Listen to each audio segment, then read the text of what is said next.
దేవుని పరిశుద్ధ నామమును బట్టి ప్రభునందు ప్రియమైన విశ్వాసులకు ఉదయకాలమున ప్రభు యొక్క శుభాభివందనాలు మీకు తెలియజేస్తూ ఉన్నాను. ప్రభునందు ప్రియులారా, సమూయేలు మొదటి గ్రంథము 25వ అధ్యాయము 18వ వచనమును మనం చూసినట్లయితే, ఇక్కడ జ్ఞానవంతురాలైనటువంటి అబీగయీలును గూర్చి వ్రాయబడి ఉంది.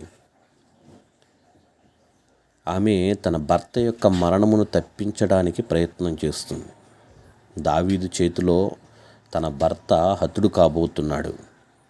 ఆమె భర్త నాబాలు. అతడు మూర్ఖుడు, దుర్మార్గుడు, కృతజ్ఞత లేనటువంటి వాడు. అతన్ని దావీదు కాపాడినందువల్ల అతడు గొప్పవాడయ్యాడు. కానీ దావీదు పట్ల తగిన కృతజ్ఞత చూపించలేదు.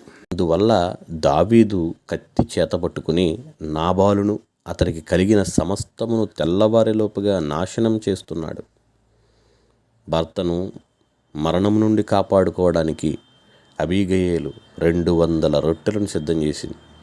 అంతేకాకుండా దావీదు పాదములు పట్టుకుని క్షమాపణ కోరి ప్రార్థిస్తూ ఉంది. 200 అనేటువంటి సంఖ్య తగ్గింపు జీవితానికి, పశ్చాత్తాపమునకు సాదృశ్యంగా ఉంది. సహోదరులారా, ప్రియులారా, ఆమె తగ్గింపు జీవితం భర్త ప్రాణాన్ని కాపాడుకుంది. తమ్మును తాము ఎవరైతే తగ్గించుకుంటారో వారు హెచ్చింపబడతారు.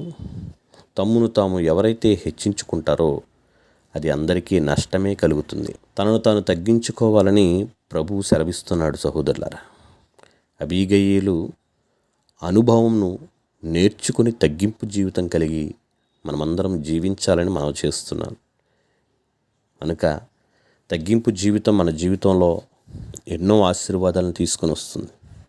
స్త్రీలైన ప్రతి వారు కూడా జ్ఞానవంతురాలులాగా, జ్ఞానవంతులు ఆలోచించినట్లుగా ఎవరి ఇల్లు వారు సర్దుకుని మంచిగా ఉంచుకోవాలి. కానీ మూడురాలు మాట్లాడినట్లుగా, మూడురాలు చేసినట్లుగా మన చేతులతో మన ఇల్లుని పడగొట్టుకునే ప్రయత్నాలు చేయకూడదని మనవి చేస్తూ, మన గృహమును కట్టుకునే ప్రయత్నాలు చేయాలి.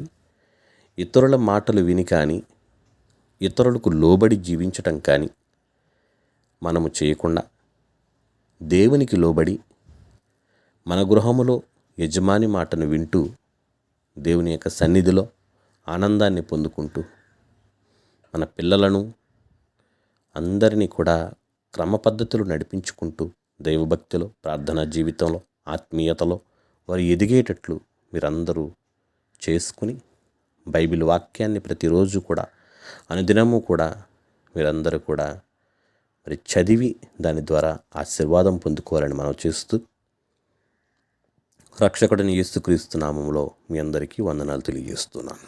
ప్రభువు మిమ్మల్ని దీవించి ఆశీర్వదించునుగాక. ఆమేన్.